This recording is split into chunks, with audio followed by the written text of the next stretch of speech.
Hola, ¿cómo están? Hoy les voy a enseñar cómo hacer slime. Y aquí está mi hermana Fanny. Hola. Y ella me va a estar pasando los materiales. Primero vamos a necesitar un recipiente para echar nuestra mezcla. Vamos a necesitar Ariel, pegamento y algo para mezclar. Primero vamos a echar el pegamento, la cantidad que ustedes quieran.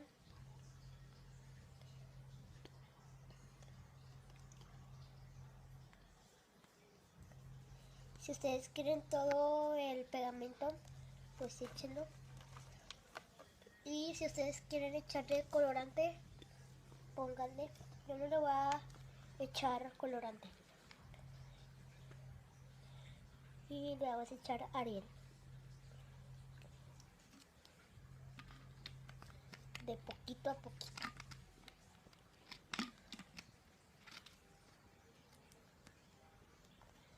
Y lo vamos a revolver.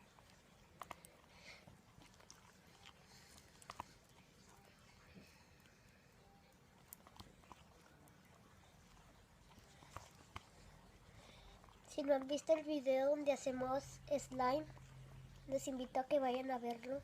Es este.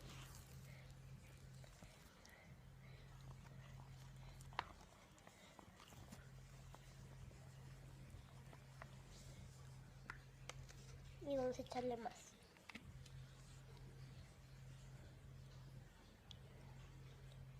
Cuando vean que se está despegando del recipiente, quiere decir que ya está listo.